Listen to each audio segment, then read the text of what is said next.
चलिए हम लोग को पढ़ना है समकोण त्रिभुज के क्षेत्रफल और भुजा कैसे निकालेंगे इसके बारे में ना। और देखना पाइथागोरस जो त्रिभुज है वो क्या होता है, सारी चीज़ों को हम क्या करना है अटेंड करना है स्कूल में। तो देखते हैं दिया इक्वेशन ए बी त्रिभुज एबीसी में ए बी बराबर 12 सेंटीमीटर, ठीक है, बीसी बराबर 5 सेंटीमीटर।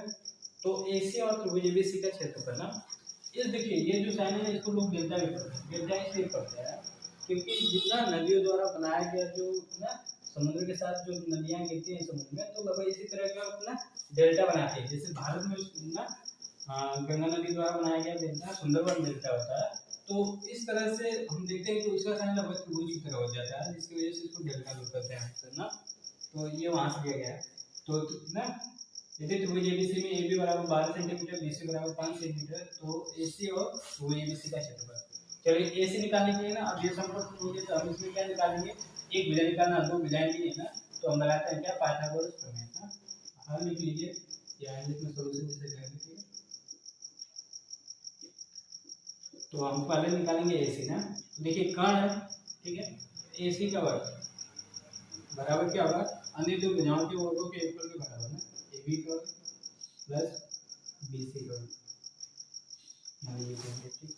तो क्या है, एसी का वर्ग यानी कर्ण ना, सबसे बड़ी भुजा 90 अंश से सामने भुजा का बराबर लंब का वर्ग प्लस आधार का वर्ग। क्या है हम लिखा देंगे ना, कर्ण का वर्ग बराबर लंब का वर्ग प्लस आधार का वर्ग, ये हमें आता है। तो चलिए एसी का वर्ग, ए बी आपको कितना दिया है, जैसे 12 सेंटीमीटर, इसका वर्ग करेंगे प्लस बीसी, बीसी कितना है 5 सेंटीमीटर, इसका वर्ग। चलिए एसी का वर्ग बराबर 12 का वर्ग 144 सेंटीमीटर का करेंगे तो सेंटीमीटर का वर्ग, 5 का वर्ग 25 सेंटीमीटर का वर्ग करेंगे। इन दोनों को जोड़ लीजिए ना, जोड़ेंगे तो कितना आएगा 169 सेंटीमीटर का वर्ग एसी का वर्ग ना। अब देखिए नियम क्या होता है, कायदे से नियम ये होता है कि आप दोनों पक्ष को वर्गमूल ले लीजिए ना, लेकिन हम यहाँ पे क्या करेंगे, ये स्क्वायर इधर आके काट देगा, एसी बराबर कर्ण में 169 का ना, और ये सेंटीमीटर का। चलिए 169 किसका वर्ग होता है, 169 होता है 13 का वर्ग। बात है समझो, 169 किसका वर्ग होता है 13 का वर्ग, नहीं इसका कितना आ जाएगा। तो एसी हमारा आ गया आपकी ना 13 सेंटीमीटर। बातें समझे। अब क्षेत्रफल की बात करते हैं, यहाँ पर हम लिखना है त्रिभुज एबीसी का क्षेत्रफल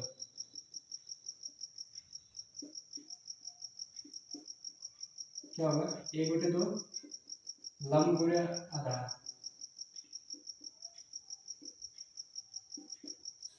ना। तो जैसे फार्मूले में होता है कि त्रिभुज एबीसी का क्षेत्रफल क्या होगा, यदि समकोण त्रिभुज है तो 1/2 लंब गुणा आधार कहते हैं ना। चलिए तो क्या होगा त्रिभुज एबीसी का क्षेत्रफल,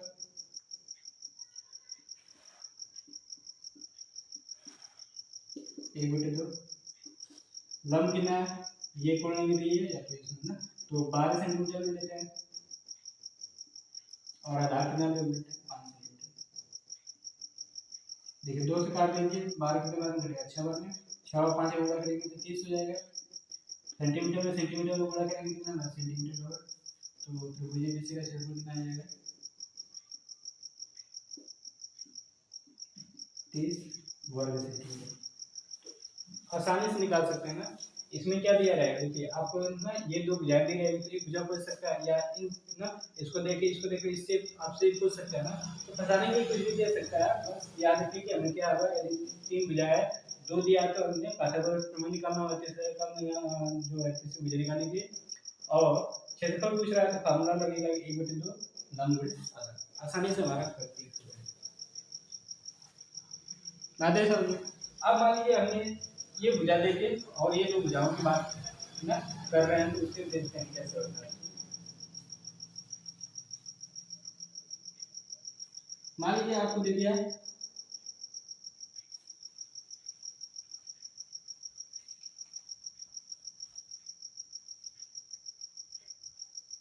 एसी दे दिया आपको 26 सेंटीमीटर, ए भी आपको दे दिया कितना 24 सेंटीमीटर,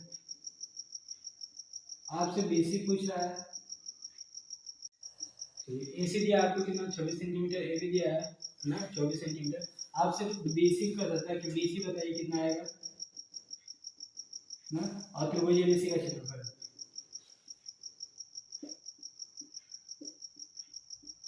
दो चीजें आपको ज्ञात करनी है। तो चलिए BC निकालने के लिए हम क्या यूज करेंगे, पाइथागोरस प्रमेय यूज कर सकते हैं ना। तो लिखेंगे पाइथागोरस प्रमेय क्या है, कर्ण का वर्ग बराबर लंब का वर्ग प्लस आधार का वर्ग। चलिए कर्ण कितना 90 अंश के सामने वाले भुजा हमेशा कर्ण का काम करेंगे, तो 26 सेंटीमीटर इसका वर्ग, लंब कितना दिया आपको 24 सेंटीमीटर इसका वर्ग करेंगे, और आधार कितना है BC का वर्ग। हो गया। चलिए इसको इधर ला दीजिए, कितना लिखेगा 26 सेंटीमीटर इसका वर्ग माइनस 24 सेंटीमीटर।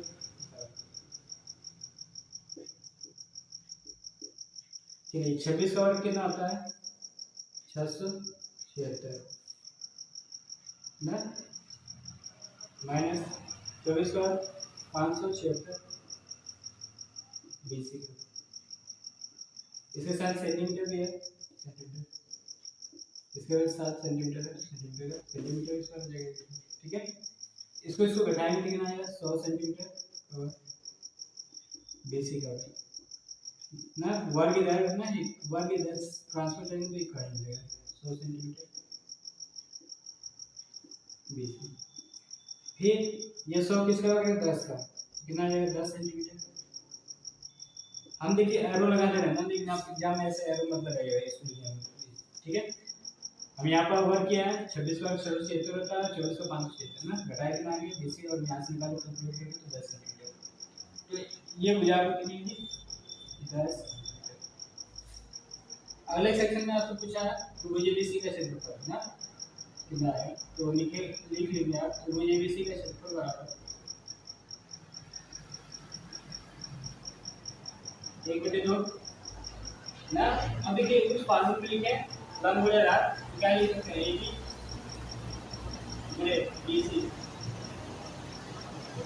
1/2 ना, AB कितना है 24 सेंटीमीटर, इसका वर्ग करेंगे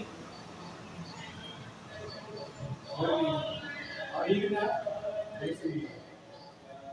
चलिए काट लेंगे 2 से 10 में कम कटेगा 5 बार में 24 बचे 120 सेंटीमीटर में सेंटीमीटर का गुणा करेंगे सेंटीमीटर का।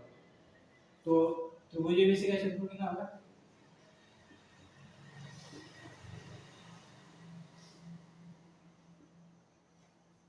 120 सेंटीमीटर होगा। तो इस तरह से हम कर सकते हैं आसानी से 120 वर्ग सेंटीमीटर प्रयोग करते हैं।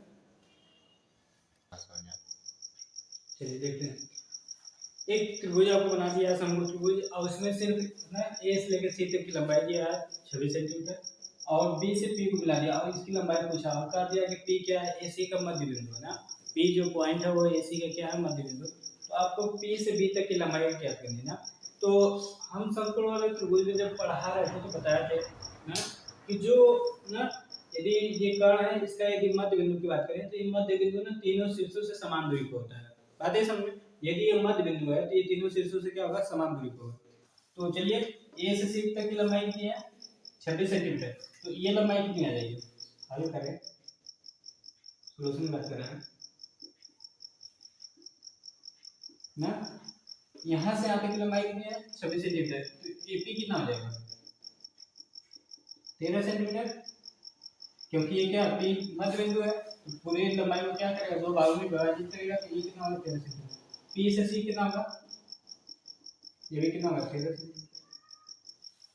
तो अब यहाँ से यहाँ तक की लंबाई कितनी होगी 13 सेंटीमीटर, क्योंकि ये जो P पॉइंट है यहाँ से आपको ये दूरी भी उतना ही दूरी पर लगेगी जितना कि ये और ये जितना कि यहाँ सभी जगह इस पॉइंट पर बैठेंगे तो ये ना यहाँ तक की दूरी क्या होगी एक जैसे होगी, देखिए यहाँ और ये, ठीक है बात है समझ में।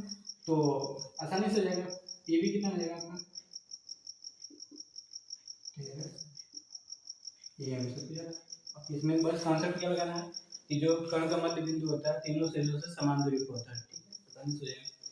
तो ये सबसे ज़्यादा इम्पोर्टेंट क्वेश्चन था इस ना समकोण त्रिभुज में, बहुत कम लोगों को पता होता है। हम इसको कर लेंगे आसानी से।